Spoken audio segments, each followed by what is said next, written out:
سلام علیکم دوستان عزیز، خوش آمدید به درس 44 زبان انگلیسی ما. زبان انگلیسی از صفر از روی کتاب Basic English Grammar by Betty Azar. پیش از آغاز درس امروز اگر به کانال ابونه نشده باشید لطفاً ابونه شوید، با نوار لایک گذارید، فکر و عقیده های خود را برای بهتر کردن صفت درس ها در شرح نویسید. این نوار را به دوستان و نزدیکانتان روان کنید و برای اولین شده خبردار شدن از درس های نو زنگوله را زیر کنید. چون همیشه درس امروزه رو نیز با quote of the day یعنی سخن روز آغاز میکنیم و سخن روزی درس امروزه همون چنین است: The only way to do great work is to love what you do by Steve Jobs.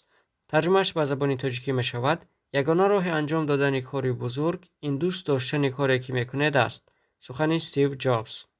چقدر که میدانید ما در chapter 5 یعنی در باب پنجم قرار داریم و موضوع باب پنجم این talking about the present یعنی گپ زدن درباره حاضر می باشد و موضوع امروزه ما need and want plus a noun or an infinitive. میگذاریم به صفحه دیگر. درس 44 چقدر که گفتیم موضوع درس امروزه ما need and want plus a noun or an infinitive. در پایان یک تا مثال آوردیم. I need a pen ترجمهش می شود من به روچکه احتیاج دارم. I want a pen ترجمهش می شود من سب می خواهم.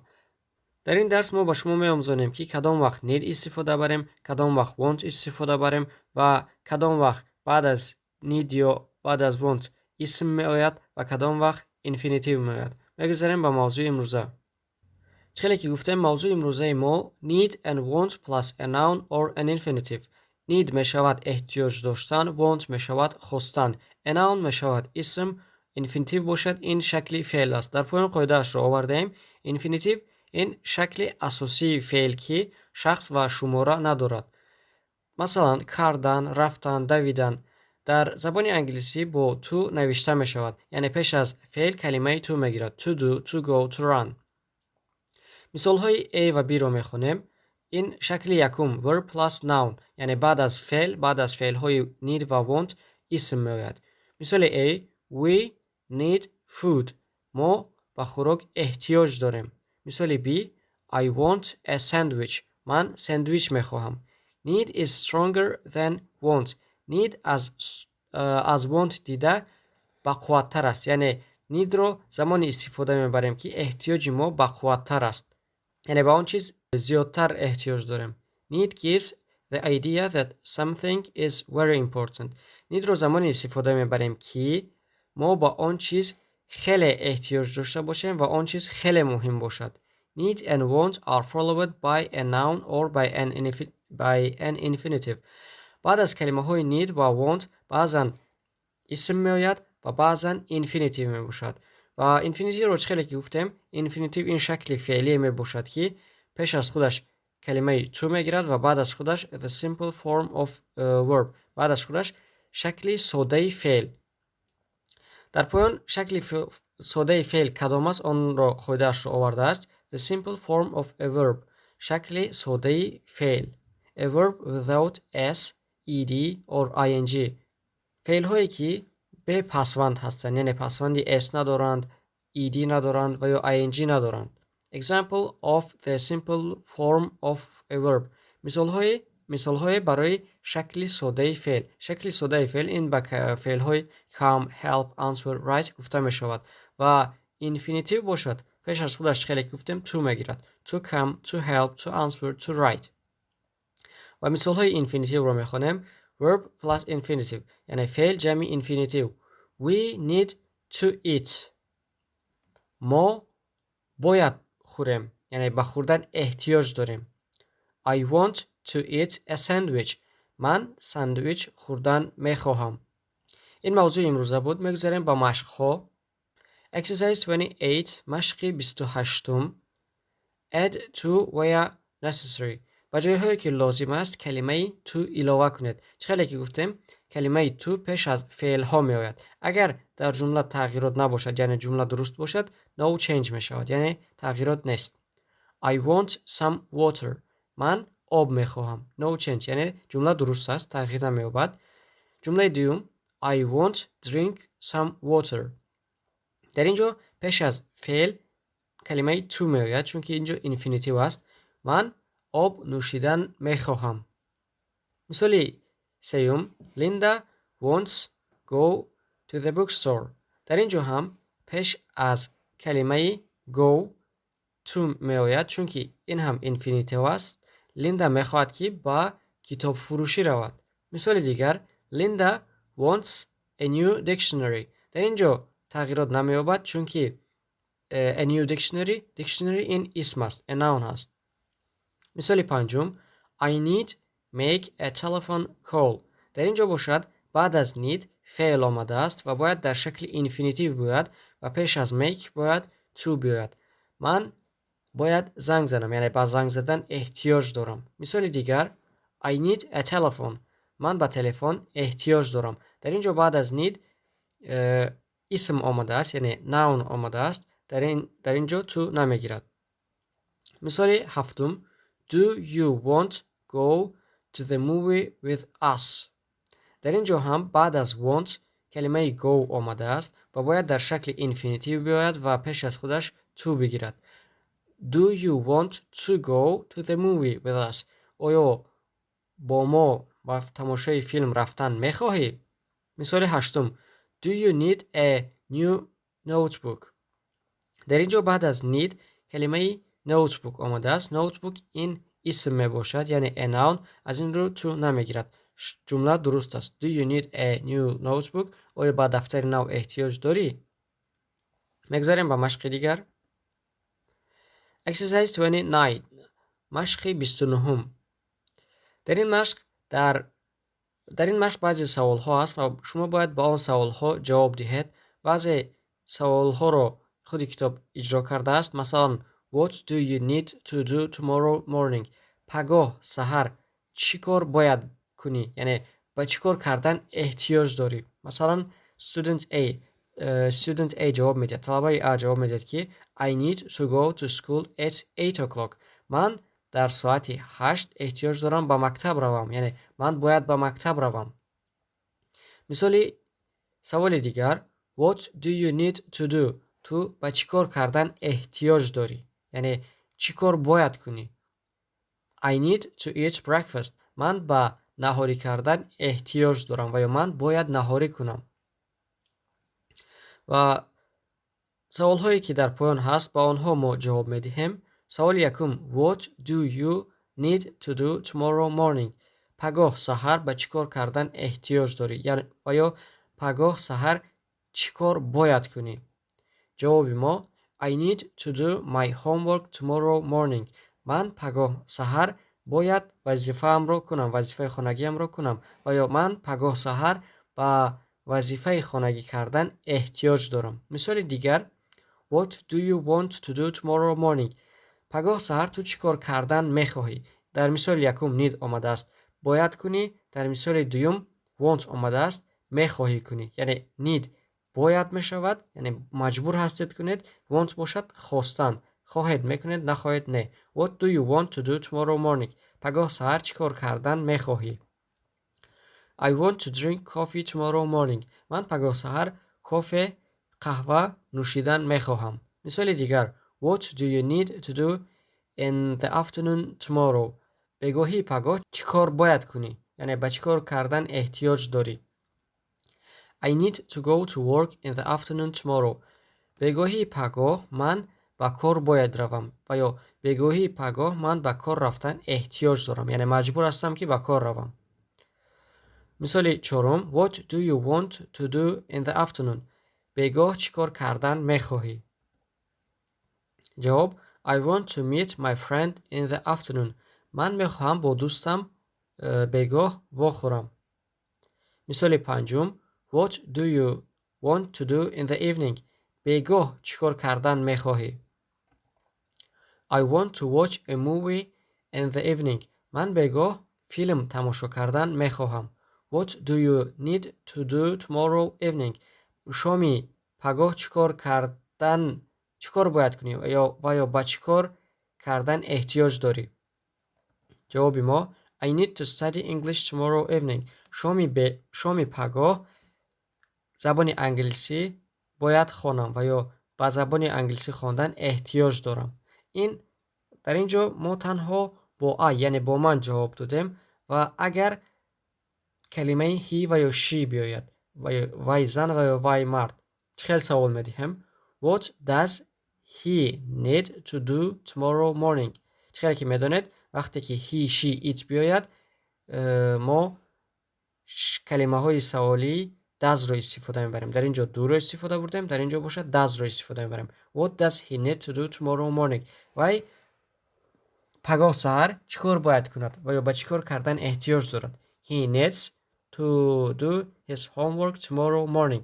He needs این شکل present simple است. از این رو فعل need اسم میگیرد. وای باید وظیفه خانگیش رو پگاه سحر اجرا کند.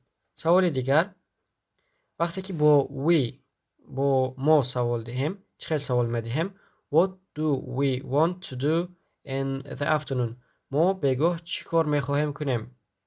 جواب ما We want to meet our friends in the afternoon ما میخواهیم با دوستانمون واخوریم بگاه. سوال دیگر وقتی که they بیاید آنها بیاید سوالمون میشود What do they need to do tomorrow evening آنها بگاهی پگاه چیکار باید کنند و یا باید چیکار کردن احتیاج دارند. They need to study English tomorrow evening آنها بگاهی پگاه با زبان انگلیسی خواندن احتیاج دارند. بگذاریم به مشق دیگر.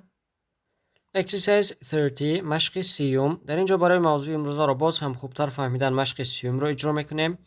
Use the words in the list or your own words to complete the sentences. کلمه هایی که در روی خط هستند و یا کلمه های شخصی خودتون رو استفاده برید تا جمله ها را پر نمایید. Use an infinitive to plus verb in each sentence. در هر جمله شکل infinitive رو استفاده برید. یعنی پیش از هر فعل کلمه to اضافه میکنیم. Some words can be used more than once. بعضی کلمه ها می توانند زیاده از یک بار استفاده شوند. مثال یکم را خود کتاب اجرا کرده است. Anna is sleepy. Anna خواب آلوده است. She wants to go to bed. وی خواب کردن میخواهد. مثال دوم. I want downtown today because I need new coat. Downtown با مرکز رفتن میخواهد. از این رو فعل go میآید. I want to go downtown today. من با مرکز رفتن میخواهم because چون که I need to buy a new coat چون که کرتکه نو خریدن میخواهم. Mike wants TV آمده است تماشا کردن باید بیاید. Mike wants to watch TV Mike تلویزیون تماشا کردن میخواهد. There is a good program on channel 5 در کانال 5 برنامه خوب است. سوال چهارم Do you want soccer این بازی هست باید play بیاید. Do you want to play soccer with us at the park this afternoon آیا با ما این بگاه فوتبال بازی کردن میخواهی؟ مثال پنجم I need Jennifer on the phone فون آمده است در اینجا باید call بیاید. I need to call Jennifer on the phone من باید با جنیفر زنگ زنم و یا من با جنیفر زنگ زدن احتیاج دارم. I want to the bank جا هست باید روید با آنجا. I want to go to the bank من باید با بانک روم because I need چون که من احتیاج دارم to cash a check چک رو با نقد گردانم. James doesn't want his homework tonight وظیفه خانگی است باید وظیفه خانگی رو اجرا کند. از این رو do می آید. James doesn't want to do his homework tonight James امشب وظیفه خانگیش رو کردن نمی خواهد. My clothes are dirty لباس های من افلاس است. I need من احتیاج دارم باید شویم لباس ها رو. I need to wash them من آنها رو باید شویم و یا من به شستن آنها احتیاج دارم. John loves Mary جان مری را نقض می‌بیند. He wants وقتی که نقض دیدی آیله‌دار میشوی و فعل ما to marry. He wants to marry her. وی میخواهد با وی خانه‌دار شود و یا آیله‌دار شود. Helen needs an English course. کورس انگلیسی باید گیریم و جمله ما می شود Helen needs to take an English course. هلن با گرفتن کورس انگلیسی احتیاج دارد. خوب دقت کنید وقتی که he, she, it بیاید فعل های ما want می شود wants، need می شود needs. مثال دیگر Where do you want for lunch؟ خوراک نصف روزی است. Go باید بیاید. Where این مکان است. Where do you want to go for lunch؟ برای خوراک نصف روزی کجا رفتن می خواهی؟ Do you want some music on the radio؟ موزیک آمده است. با موسیقی ما گوش می دهیم listen to و جوابمان می شود Do you want to listen to some music on the radio؟ و اینجا خوب دقت کنید فعل ما listen to می شود گوش کردن با. Do you want to listen to some music on the radio؟ آیا در رادیو با بعضی موسیقی ها گوش کردن می خواهی؟ It's a nice day. چه روز زیبا است. I don't want the bus home today. bus to take می شود. I don't want to take the bus home today. من برای به خانه رفتن اتوبوس گرفتن نمیخواهم و یا با اتوبوس نشستن نمیخواهم.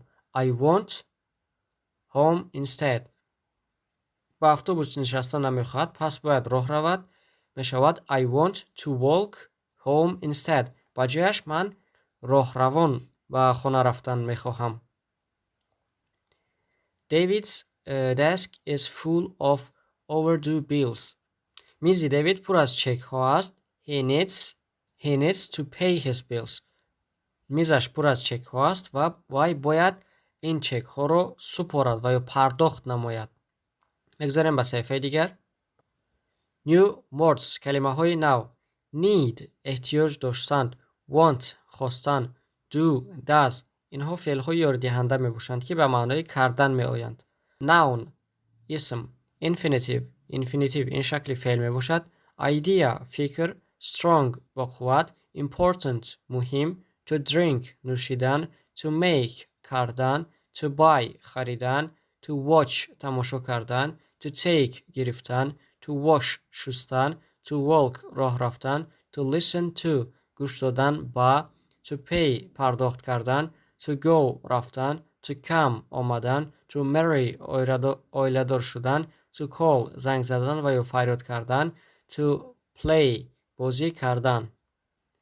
در اینجا درس امروزه ما با پایان رسید و وظیفه‌ای که بعد از این درس ما با شما می‌دهیم یکم مشق‌های کتاب رو به دفترتان نویسید. مشق‌های 28 29 و 30 و 5 کتاب رو به دفترتان نویسید. دوم با موضوع امروزه 15 جمله نویسید. یعنی با موضوع need and want خواستن و احتیاج داشتن 15 جمله نویسید. سوم کلمه‌های نو را ازیاد کنید و در جمله سازی استفاده نمایید. در اینجا درس امروزه ما با پایان رسید. اگر به کانال آبونه نشده باشید لطفاً آبونه شوید. به نوار لایک گذارید. فکر و عقیده های خود را برای بهتر کردن صفت درس ها در شرح ها گذارید. این نوار را با دوستان و نزدیکانتان روان کنید تا آنها نیز از کانال ما با خبر شوند و برای اولین شده خبردار شدن از درس های نو زنگوله را زیر کنید. از همه شما برای تماشای نوارهای ما تا آخر منت دارم. لطفاً با ما باشید و با ما زبان انگلیسی را آسان و رایگان آموزید.